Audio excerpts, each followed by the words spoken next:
નમસ્કાર, spark today ન્યૂઝમાં આપ સૌ દર્શક મિત્રોનું હાર્દિક સ્વાગત છે। મિત્રો, જે પ્રમાણે પૂરની પરિસ્થિતિ, વડોદરા શહેર આખે આખું જળમગ્ન, વડોદરા શહેર આખે આખું પાણીમાં ગરકાવ, અને મિત્રો એ જ ટાઈમે ન કેવળ માણસો ફસાયા પરંતુ પ્રાણીઓના પણ જીવ ગયા, પરંતુ ક્યાંક ને ક્યાંક નુકસાન ઘણું થયું।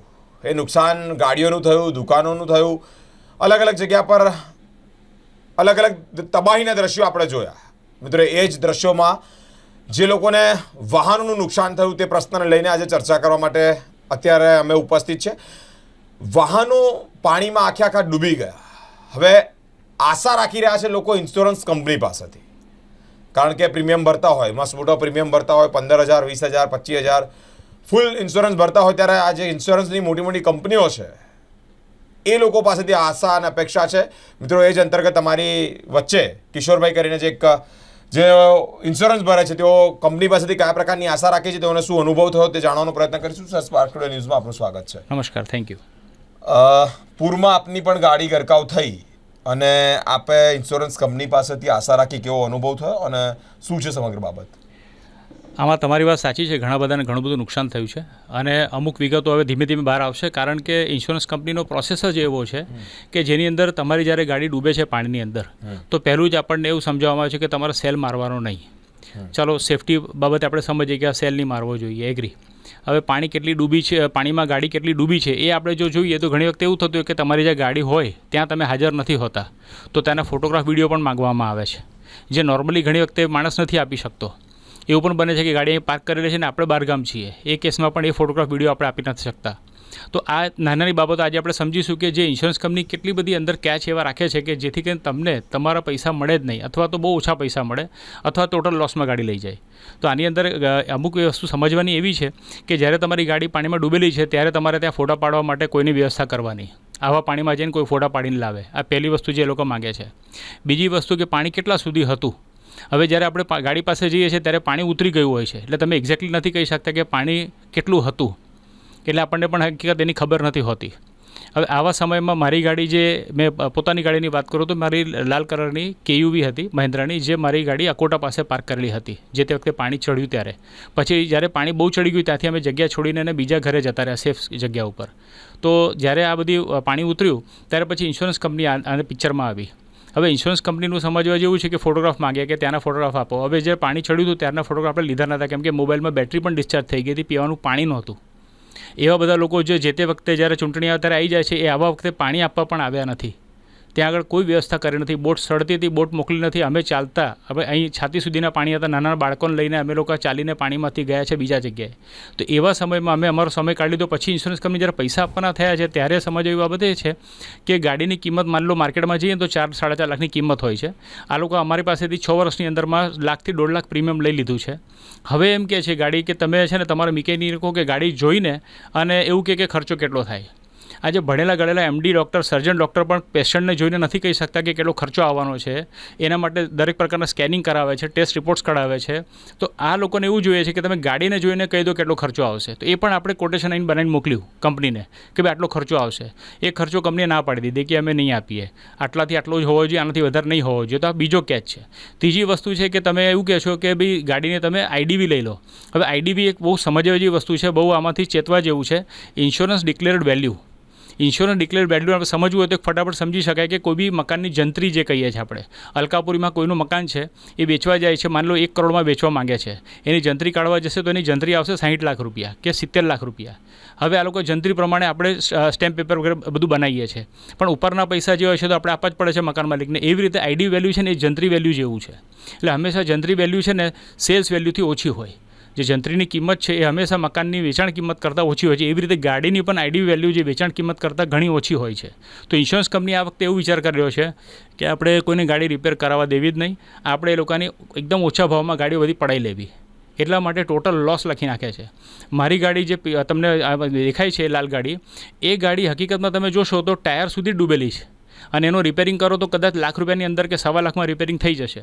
પણ એ ગાડી જે 4-4.5 લાખની માર્કેટ વેલ્યુની ગાડી છે એના લોકો ₹3 લાખ આપવા માંગે છે, અને 3 લાખમાંથી બી ₹1.25 લાખ તો હું ભરી ચૂક્યો છું પ્રીમિયમ પેટે। તો આ લોકો હકીકતમાં આ લોકો પાસે પૈસા મારા આવી ગયા છે, તો હવે આ લોકો આ ગાડી લઈ જશે અને પછી એને કોઈને વેચશે, એમાંથી બી પૈસા બનાવશે, મારા પ્રીમિયમમાંથી બનાવી લીધા અને મને પણ ઓછા પૈસા આપ્યા, અને આટલા દિવસ અમે જે 2 વ્હીલર પર રખડીએ છીએ, હેરાન થઈ રહ્યા છીએ, એ અલગ। પ્રીમિયમ ભરતી વખતે બધી જ યાદ આવે છે, પણ છે સર્વિસ આપતી વખતે અહીંયા અમે આ ઇન્સ્યોરન્સ જે લીધો છે એ અમે JRM ઇન્સ્યોરન્સ પાસેથી લીધો હતો. JRM તમારી કંપની કઈ જે કંપનીનો ઇન્સ્યોરન્સ? ટાટા AIGનો અમારો ઇન્સ્યોરન્સ છે, ટાટા AIGનો, અને ફૂલ ઇન્સ્યોરન્સ લીધો છે આપણે, થર્ડ પાર્ટી નહીં કે પૈસા બચાવવા માટે થર્ડ પાર્ટી લઈ લઈએ, ફૂલ ઇન્સ્યોરન્સ લીધો છે એ આશા રાખીને કે જ્યારે કંઈક તકલીફ પડશે ત્યારે આપણને આમાંથી મદદ મળશે. હવે JRM વેલ્થવાળા જે છે, જે અહીંયા ગેંડા સર્કલ પાસે જેમની ઓફિસ છે, એ કાનન જયમીનભાઈ શાહ, એમની પાસેથી આપણા એજન્ટ છે. એજન્ટનું કામ આ જ હોય કે તમે જ્યારે તારે એ પ્રીમિયમ ભરાવી લો, ઓકે, એનો કંઈ અમને વાંધો નથી, પણ જ્યારે સર્વિસ આપવાની વાત આવે ત્યારે ફોન તો ઉપાડો. તો કાનનબેને અમારો એક પણ ફોન ઉપાડ્યો નથી. જયમીનભાઈના હસબન્ડ એને પણ એક પણ ફોન ઉપાડ્યો નથી. એની કમ્પ્લેન અમે એ લોકોને તો ઘણી બધી કરી, ઝઘડા સુદ્ધા થઈ ગયા. હવે પૈસા ભર્યા પછી આપણી જ ગાડીના પૈસા લેવા માટે આપણે ઝઘડો કરવાનો, એના મારી પાસે બધા પુરાવા છે ફોનની અંદર. એ બધું અમે જેટલા ફોન કર્યા, પછી ફોન પર વાત નહીં કરી, છેલ્લે ઝઘડા સુધી વાત આવી ગઈ. ત્યારે અમે ટાટા AIGના સિનિયર મેનેજરને પણ વાત કરી. ત્યાં આગળ પણ અમે અમારી પાસે એના પણ પુરાવા છે કે અમે ત્યાં આગળ વાત કરી અને એમની સિનિયર મેનેજર પણ આની જાણ કરી. તો એ કહે છે કે એ તો અમારો સરસ બિઝનેસ આપે છે. તો મેં કીધું બિઝનેસ તો સરસ આપે છે, પણ બિઝનેસ સાથે સારી સર્વિસ આપે છે એ બી ઇમ્પોર્ટન્ટ છે. લોકો પાસેથી પૈસા ભેગા કરીને લઈ આવ્યા તો ટાટા AIGના મેનેજર ખુશ થઈ ગયા કે બહુ સરસ ધંધો આપ્યો, પણ એની સાથે એ નહીં જોવાનું કે જ્યારે આવી કોઈ તકલીફ પડશે ત્યારે સર્વિસ તો આપવી જોઈએ ને. લોકોને સર્વિસ મળવી જોઈએ. યસ, તો એ પણ આજે જે અમે વિપુલભાઈ સાથે વાત કરી છે બી એમના ત્યાં સિનિયર મેનેજર સાથે, તો એ પણ એવું છે કે ધંધો સરસ આપે છે એવું વારે ઘડે મને કહેતા હતા. મેં કીધું સાહેબ સર્વિસ બી તો અપાવી જોઈએ ને. તો એવા સિનિયર મેનેજર છેલ્લે મને એવું કીધું કે તમે એક કામ કરો, કંપનીનો એક છે ને કસ્ટમર કેરનો ઈમેલ ID છે, એના પર તમે ઈમેલ કરી દો, અમે જોઈ લઈશું. હવે ઈમેલ કરી એટલે પેલો લખે 48 અવર્સમાં અમે તમને રિપ્લાય કરશું. હવે એમનો આ લોકો એટલું બધું આંટીઘૂંટી કરે છે ને કે આ દબાવો પેલું દબાવો, છેલ્લે લાગે કે આ લોકોને ગળું દબાઈ દેવું જોઈએ. એટલો બધો ક્રોધ આવી જાય માણસને, કેમ કે અમસ્તા એમ લોકો હેરાન થયેલા છે, ઘરમાં પાણી ઘૂસી ગયા, એટલું નુકસાન થઈ ગયું, ધંધો પાણી બંધ છે, આ સરકાર કશું અમને કંઈ આપવા આવતી નથી, કોઈ પૂછવા નથી આવ્યું. કોર્પોરેટર પાણીનું પૂછવા, છોકરાઓ ઘરે ભૂખ્યા તરસ્યા બેસી રહ્યા, પણ આ લોકોને એવું નહીં થયું કે આપણે જઈને પાણી આપી આવીએ કોઈને, એટલું પણ કરવા નથી આવ્યા. બોટ સળતી હતી હાઈવે પર, અહીંયા વાસણા પાસે પણ બોટ એમની મૂકેલી છે, બી સળતી હતી, પણ મજાલ છે કે એક બોટ આ લોકોએ કાઢી હોય. અમારા પૈસે, ટેક્સ પેયર્સના પૈસે બોટ વસાવી છે, ટેક્સ પેયર્સના પૈસે ગાડીઓ વસાવી છે, ટેક્સ પેયરના પૈસે આ લોકોને પગાર મળે છે, આખી સંસદ ટેક્સ પેયરના પૈસે બનેલી છે. તો પછી આ લોકો આપણને સર્વિસ કેમ ના આપે? અને આવી કંપનીઓ જે ટાટા AIG જેવી કંપની હોય કે JRM વેલ્થ મેનેજમેન્ટ હોય, જે કાનનબેન છે, આ જયમીનભાઈ છે, એવા લોકોને કેમ સજા નથી કરતી? આ લોકો ક્યારે સુધરશે?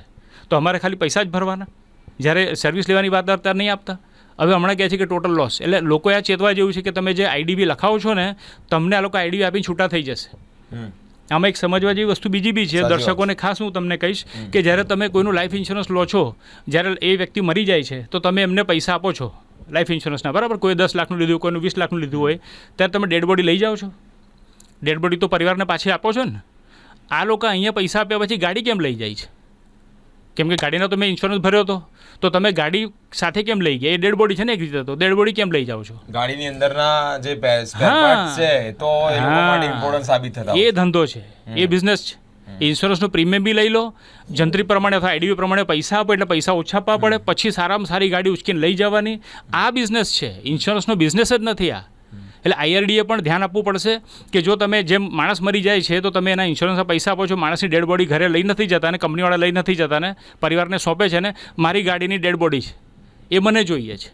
તમે મને જે પૈસા ભરવાનું કે તમે ભર્યા હતા, તમે જે મને ઇન્સ્યોરન્સ આપી દીધું તો હું લઈ લઈશ, પણ ડેડ બોડી મને જોઈએ. ભલે કાયદામાં ન હોય તો કાયદો બદલવો પડે, ઘણી બધી શું કાયદામાં ન હોય પણ એ બદલવો પડે. આ અમારી મોટી કમ્પ્લેન છે. અને આની અંદર જે સર્વિસ આપવાની વાત આવે તો ઇન્સ્યોરન્સ એજન્ટ એવા છટકી જાય છે. ઇન્સ્યોરન્સની એજન્સી કોઈના નામે ચાલી રહી છે, ઇન્સ્યોરન્સ ચલાવે છે કોઈ બીજી વ્યક્તિ, ઇન્સ્યોરન્સ આપે છે કોઈ ત્રીજી વ્યક્તિ, અને તમે કોઈને પ્રશ્ન કરશો ને કે ये मेरा डिपार्टमेंट नहीं है, ये उसका डिपार्टमेंट है, ये उसका डिपार्टमेન્ટ. એટલા બધા ફેરો છે, બાય ચાણી તમે કંટાળીને એવું કહેશો કે ભાઈ જે આપે ને તે લઈ લે, છોડ ને. સાચી વાત. મને આવી જ સલાહ આપે છે કે જે આપે તે લઈ લો ને, કેમ કે લોકોને ખબર છે કે આટલું બી નહીં આપે, એટલે આટલી બધી લૂંટ ચાલી રહી છે. સરકાર શું કરે છે? કંઈક તો ધ્યાન આપે આના ઉપર. આવો મારો પ્રશ્ન છે ભાઈ. મિત્રો મહત્વની બાબત, કારણ કે ઇન્સ્યોરન્સ કંપનીઓ તમારી પાસેથી દર વર્ષે 20,000 25,000 આટલી મસમોટી રકમ લેતી હોય તો સામે અપેક્ષા કસ્ટમરો તો રાખે જ રાખે કે અમારા ફૂલ ઇન્સ્યોરન્સ છે, તો પછી અમને સર્વિસ તો પ્રોવાઈડ કરો વ્યવસ્થિત. અલગ અલગ જગ્યા પર એક બે કંપનીને નહીં, આવા ઘણી બધી કંપનીઓના આવા પ્રશ્નાર્થો કસ્ટમરો ઊભા કરી રહ્યા છે. ઇવન ફોન પણ ટાઈમ પર નથી ઉપાડતા. ફોન ઉપાડવાની વાત તો દૂર, રિપ્લાય 24 to 48 અવર્સની વાત કરે છે કે આ ટાઈમે રિપ્લાય અમે તમને આપીશું, આ ટાઈમે તમારી આ સર્વિસ. પણ સુવિધાના નામે મીંડું જેવા અનેક પ્રશ્નો આ કસ્ટમરો ઊભા કરી રહ્યા છે. કદાચ મને લાગે છે ત્યાં સુધી આ લોકોને પ્રીમિયમ ભરવામાં જેટલો ઝાઝો રસ છે એટલો સર્વિસ પ્રોવાઈડ કરવામાં રસ નથી દેખાતો. આ આપવીતી જે વ્યક્તિ અમારી સાથે જોડાયા છે કિશોરભાઈ તેઓ દ્વારાથી જ માહિતી મળી રહી છે. કિશોરભાઈ, કયા પ્રકારના સ્ટેપ આ લોકો પર લેવાય જેનાથી જે લોકો સફર થયા છે તે લોકોની જે માંગ છે તે સંતોષાય? શું માનો છો? ખૂબ સરસ પ્રશ્ન છે. આમાં એક બીજી વસ્તુ પણ ધ્યાનમાં દો, આપનો જવાબ આપું છું એની સાથે એક બીજી વસ્તુ જોડી આપું કે જ્યારે ગાડી બગડેલી હોય ત્યારે શું કહેશે કે અમારી ગાડી ત્યાં ટો કરવા આવશે અને એક જગ્યાએ લઈને મૂકી દેશે. એ લોકોને ગેરેજનું નામ આપે કે વર્ક સ્ટેશન જે બી નામ આપે, એમાં પણ પૈસા કમાવાનો રસ્તો છે. જેટલા દિવસ ગાડી ત્યાં પડી રહેશે એટલું ભાડું ચડશે. એ પેલો માણસ એક તો ગાડી વગરનો થઈ ગયો, એની ગાડી તમે લઈ જવાના છો જંત્રીના ભાવે, આઈડીવીના ભાવે લઈ જવાના છો, બરાબર? એને રિપેરિંગના પૈસા તમે આપવાના નથી, ગાડી પાછી તમે આપવાના નથી, ઉપરથી તમે ત્યાં ગાડી મૂકવાના પણ પૈસા લેશો. એટલે આ છે ને કોઈ બી રીતે લૂંટી લેવાનું, છેલ્લે કફન બચ્યું એ બી લઈ લેવાનું. આ લોકોને એવું છે, આ લોકોને બધું જ અંદરથી ચૂંથી લેવાનું. આના માટે એવો સરસ કાયદો બનવો જોઈએ સાહેબ કે જેમ તમે લાઈફ ઇન્સ્યોરન્સની અંદર ડેડ બોડી મૂકીને જાઓ છો, ડેડ બોડી સાથે લઈ નથી જતા ઇન્સ્યોરન્સના પૈસા આપ્યા પછી, એવી રીતે ગાડી પણ ગાડી માલિકને આપી દેવાની. કેમ કે તમને ઇન્સ્યોરન્સ મળી ગયું છે, તમે ઇન્સ્યોરન્સના પૈસા લીધા છે, પ્રીમિયમ લીધો છે, હવે ગાડી મરી ગઈ છે તો ગાડી મરી ગઈ તો એના પરિવારને આપી દો. તમે એ લઈ જઈને સીટ જુદી કરશો, ટાયર જુદા કરશો, કાં રિપેરિંગ કરશો, એને વેચવા જશો, એ બધો બિઝનેસ ઇન્સ્યોરન્સનો નથી. આ તો સારું છે, બોડી આપી દે છે, બોડી બી લઈ જાય, એમાંથી કિડની કોઈને આપી દે, આંખ કોઈને આપી દે, આવું કરે એટલે બોડીમાંથી પૈસા આ લોકો લૂંટી લે. એ હદ સુધી પ્રોપર ચાલી રહ્યો, આ હદ સુધી નીચે જતા રહ્યા છે આ લોકો. એ હદ સુધી કેમ ડેડ બોડી આપી દો છો ને ગાડી લઈ જાઓ છો? ગાડી આપીને જાઓ, કેમ નથી આપતા? એ મોટો પ્રશ્ન છે. એ તમે વિચારો કે ગાડી લઈ જઈને કરશે શું? કેમ કે મૂકવાના પૈસા લાગે છે, એ ગાડી લઈ જઈને ક્યાં ઇન્સ્યોરન્સવાળા ઘરે મૂકશે? વેચાણ કરે છે, આ ધંધો બનાવી દીધો છે આ લોકોએ. એટલે આ પર કડક કાયદા હોવા જોઈએ, જેને આઈડીએ ધ્યાન આપવું જોઈએ, સરકારે પણ ધ્યાન આપવું જોઈએ. આવી રીતે લોકોને બધી રીતે ન લૂંટો તમે. અમે અમસ્તાએ બહુ હેરાન થયેલા છે આ બધા વરસાદમાં. આ લોકો ઘણા વર્ષોથી કહે છે કે નદીના કિનારે આ બનશે, નદી ચોખ્ખી થશે, રોડ પહોળા થશે. આ કશું થયું નથી. ટીપી પાડીને જેને ફાયદા કરાવો એ કરાવે છે. પણ ત્યાં આગળ છેલ્લા 8 વર્ષથી અમે વિચારીએ છીએ કે હા અહીં રોડ આવવાનો છે. માણસને મકાન લે ને 2 રૂમ રસોડું, માણસ આખી જીવનના પૈસા ભેગા કરીને 2 રૂમ રસોડું 3 રૂમ રસોડું લે છે અને એને આશા આપે છે આ લોકો કે અહીંથી મોટો રોડ નીકળવાનો છે. ક્યારે એનો છોકરો મોટો થઈ જશે ને તો બી રોડ નહીં નીકળે ત્યાંથી. આ વિશ્વામિત્રી આજનો કિસ્સો નથી, ક્યારનો છે. સાચી વાત છે. ક્યારનો ખાલી એના પર રાજનીતિ કરો છો, ખાલી એના પર કોઈ દિવસ નહીં વિચાર્યું કે અંદરથી કચરો સાફ કરે, રોડ પર નદી ઊંડી કાંસ હટાવે, એ બધું કરે તો આ થાય જ નહીં ને. પણ થઈ ગયા પછી જે લોકો જ્યાં બગીચામાં ચાલવા આવે મોટા મોટા કોર્પોરેટર, ત્યાં ભજીયા ચા સાથે ખાય, હા હી કરે, પણ આ સમયે એ લોકો પાણીનું પૂછવા બી નથી આવ્યા. હવે આવા સમયે સદસ્ય અભિયાન ચલાવ્યો છે. મારું મન તો એવું, મને મોદીજી પ્રત્યે માન છે. એ માણસ દિવસ રાત કામ કરે છે, પણ આ નીચેના લોકો શું કરે છે? નીચેના લોકો, એ બહુ મોટો પ્રશ્ન છે કે આ લોકો શું કરે છે. દર વખતે અને એ લોકો લાગે છે કે લોકો તો મૂર્ખા છે, ભૂલી જશે. હા, અમે મૂર્ખા જ છે, અમે ભૂલી જઈએ છીએ, અમે ખેંચાઈ જઈએ છીએ મોદીજી પાછળ. પણ આ લોકો શું કરે છે એ અગત્યનું છે. એટલે દરેક વિસ્તારમાંથી કોઈ અપક્ષ ચૂંટણી લડવી જોઈએ, અપક્ષવાળાએ, અને સપોર્ટ મોદીજીને કરો, પણ અપક્ષે લડવી જોઈએ અને આ બધાને ઘરે બેસાડવા જોઈએ, તો જ આ લોકો સુધરશે. ઇન્સ્યોરન્સ કંપનીના નામે લૂંટ, કદાચ આનું ટાઇટલ, આનું ટેગ, આનો સ્લગ જે પણ કોઈ આ જ છે. કારણ કે આપવીતી લોકોની ખૂબ પીડાયા છે, બધી વસ્તુઓથી હેરાન થયા છે. ઘરમાં જમવાનું ના હોય, ઇવન પીવાનું પાણી ના હોય, ને આવી બધી પરિસ્થિતિઓ જ્યારે થાય અને એવામાં પણ મોટી ઇન્સ્યોરન્સ કંપનીઓ જ્યારે પ્રીમિયમ 15,000, 20,000, 25,000 ભરતા હોય અને લૂંટ, મેં આનો શબ્દ લૂંટ અપાય કારણ કે ટાઈમ પર રિસ્પોન્સ નથી મળતો, ટાઈમ પર જવાબ નથી મળતો. ફરી એકવાર, કયા પ્રકારના સ્ટેપ કડકમાં કડક લેવા જોઈએ જેને લઈને ઇન્સ્યોરન્સ કંપની જાગે, કસ્ટમર પ્રત્યેની એ લોકોને લાગણી, વફાદારી ઊભી થાય? એમાં જો સ્ટેપ બાય સ્ટેપ જોઈએ તો સૌથી પહેલી વસ્તુ, તમારે છે ને ફોટા વિડીયો માંગવાના ના નથી, પણ ફોટા વિડીયો ન મળે તો એને આધાર નહીં બનાવવો જોઈએ. કેમ કે પૂર વખતે જ્યારે પાણી ભરાયું ત્યારે માણસ પોતાનું જાનનું જોખમ લઈને અમારા ફોન જ નહોતા ચાલતા, બેટરી ડિસ્ચાર્જ થઈ ગયેલી, એવા સમયે તમે ફોટા વિડીયો કેવી રીતે આપીએ? એટલે એ કાયદો બદલવો જોઈએ પહેલી વસ્તુ. કાં તો તમે ત્યાંથી બોટ આપો, સર્વેયરને મોકલો ચાલુ આમાં પૂરમાં, અને કે ફોટા ખેંચીને આવે. એટલે પહેલાં એક કાયદો બદલો. બીજું, જે પણ ઇન્સ્યોરન્સના એજન્ટ હોય, ભલે કોર્પોરેટ એજન્ટ હોય કે સાદો એજન્ટ હોય, એ વખતે જો એ સર્વિસ ના આપે તો એના બધા જે આગળના મળવાના બેનિફિટ છે એ બધા જ બંધ કરી દેવા જોઈએ. એવા એજન્ટને બ્લોક કરવો જોઈએ, બ્લેક લિસ્ટમાં મૂકવો જોઈએ. જેમ આમાં આ કેસની અંદર અમારી સાથે જે એજન્ટ છે, JRM વાળા છે, એવા કોઈ બી એજન્ટ હોય, એક નહીં કોઈ બી એજન્ટ હોય, એને બ્લેક લિસ્ટમાં મૂકવા જોઈએ. ત્રીજું, કંપનીના સિનિયર મેનેજર જ્યારે આપણે અહીં જાણ કરીએ તો એમને પહેલાં જે નંબર દબાવો, આ ચાપ દબાવો, પેલું ચાપ દબાવો, આ ઈમેલ કરો. સામાન્ય માણસ બધાને ઈમેલ કરતાં ના બી ફાવતું હોય, અમે તો કરી દીધો, પણ બધાને ના બી ફાવતો. તમે એવી વ્યવસ્થા ના રાખો કે જેને તો સામાન્ય માણસ કંટાળીને કે સાહેબ છોડો ને, જે આપવું આપી દો ને સાહેબ. એવું ન થાય, એવી કોઈ માણસ રોડ પર ન આવી જાય એવું ધ્યાન રાખવું પડશે. તો એવા વ્યવસ્થા કે અહીંયા લોકોએ સોલ્યુશન માટેનું કંઈક વ્યવસ્થા કરવી જોઈએ, એની ઓફિસે સોલ્યુશન લાવવું જોઈએ. એવું નહીં કે હું દિલ્હી કરું, દિલ્હીવાળા નોઈડાવાળાને કે નોઈડાવાળો વડોદરાવાળાને કે એવું નહીં થવું જોઈએ. આ બધું બહુ ચર્ચાઓ છે કે અમારી મેન ઓફિસ અહીંયા છે, તમે અહીંયા સંપર્ક કરો. પણ અમે તમારી પાસેથી તમને પ્રીમિયમ આપ્યા છે, તમારે તમારા વિશ્વાસ એટલે નજીક છે એવું સમજીને અમે બધું કરીએ છીએ. તેમ છતાં સાચી વાત છે. હા, તો આ સર્વિસ તમને અહીં નહીં મળી જવી જોઈએ. આ સર્વિસ માટે હું કોઈને ઈમેલ લખીશ, જે માણસ મને જાણતો નથી એ તમને કહેશે, પેલો તમને કહેશે, તમે એજન્ટને કહેશો. આ બધું આ બે ચાણી રમાડવું ના જોઈએ. અહીં નહીં, તમારી પાસે ઓફિસીસ તમે આવેલી છે, તમારા એજન્ટ આટલા બધા છે, નેટવર્ક આટલું સરસ છે, આઈટી તમારી પાસે છે, બધી સુવિધા હોવા છતાં તમે કસ્ટમરને કેમ ગોળ ફેરવો છો? સાચી એટલે આઈઆરડીએ પણ આની અંદર ધ્યાન આપવું જોઈએ. ગવર્મેન્ટે આઈઆરડીએને કહેવું જોઈએ કે આવા કોઈ કાયદા નહીં રાખવાના જેની અંદર કસ્ટમર હેરાન થાય. કસ્ટમર સર્વિસ તમારી પાસે કોઈ માણસને શોખ નથી થતો પોતાની ગાડી પાણીમાં નાખીને તમારી પાસે આવવાનો. અમે હેરાન થયા છે કેમ કે આ પૂર આવ્યો હતો કે જેની અંદર પાણી એટલું બધું, હવે એ પણ માનવ સર્જિત પૂર આવેલો જેની અંદર ગાડીઓ અમે હેરાન થયા આની અંદર. હવે એવા ઇન્સ્યોરન્સ કંપની આ વખતે અમારી સાથે નહીં આવે તો જ્યારે પ્રીમિયમ લેવા આવે છે ત્યારે કયા મોડે આવશે? આ પ્રશ્ન બહુ મોટો છે કેમ કે પ્રીમિયમ તો આપણે ભરવું જ પડે. એના વગર રોડ પર તમે ગાડી નહીં ચલાવો. તમે એક બાજુ ગવર્મેન્ટ કહેશે પ્રીમિયમ ભરો ને તો ગાડી નહીં ચલાવવા દઈએ, એ લોકો કહેશે અમે તમને પૈસા નહીં આપીએ. એટલે બધી બાજુથી જ અમને ફસાવાના. આ વસ્તુ, આ કારસો ખોટો છે, આ બદલાવવું જોઈએ એવું મારું મંતવ્ય છે. જે પ્રમાણે હાલ અલગ અલગ લોકોએ અલગ અલગ કન્ડિશન ફેસ કરી તે જ પ્રમાણે મિત્રો બાય બાય ચારણી જેવી રમત આ ઇન્સ્યોરન્સ કંપની રમતી હોય, અને એ પણ મુસીબતના ટાઈમે જ્યારે મદદની અપેક્ષા હોય, જ્યારે સપોર્ટની મદદ એટલે અમે પ્રીમિયમ ભરીએ છીએ એના અપેક્ષામાં વળતર, એટલે કે એના અપેક્ષામાં મદદની આશા રાખીએ છીએ. પરંતુ એ ટાઈમે પણ જ્યારે આવી રીતે છેતરવાના ધંધા, આવી રીતે લૂંટના ધંધા ચાલતા હોય ત્યારે અલગ અલગ કસ્ટમરો પોતાનો રોષ ઠાલવી રહ્યા છે. મિત્રો કડકમાં કડક પગલાં એટલે કે સાવચેતીના ભાગે તમે આવી રીતે ગ્રાહકોને છેતરો નહીં, તમે આવી રીતે ગ્રાહકોને લૂંટો નહીં. એ જ્યારે તમને 15-20 હજાર જેટલું પેમેન્ટ તમારો પ્રીમિયમ જ્યારે ભરતા હોય ત્યારે એક અપેક્ષા તો રાખે જ ને મિત્રો. સાથે સાથે તે લોકો કયા પ્રકારના દાવપેચ રમે છે એ પણ કસ્ટમરો હવે તમારાથી વાકેફ છે. સાથે સાથે સરકારે પણ આની અંદર રસ દાખવવો જોઈએ એવી પણ એવી લોકોની અપેક્ષા છે. મિત્રો આવા તમામ અલગ અલગ જગ્યાના અલગ અલગ થીમ, અલગ અલગ વિષય પર અમે ચર્ચા કરીશું. ઇન્સ્યોરન્સ કંપની પર બહુ મોટો પ્રશ્નાર્થ ઊભો થયો છે કે ઇન્સ્યોરન્સ કંપની કસ્ટમરોને જોઈએ એવી સુવિધા પ્રોવાઈડ કરતી નથી.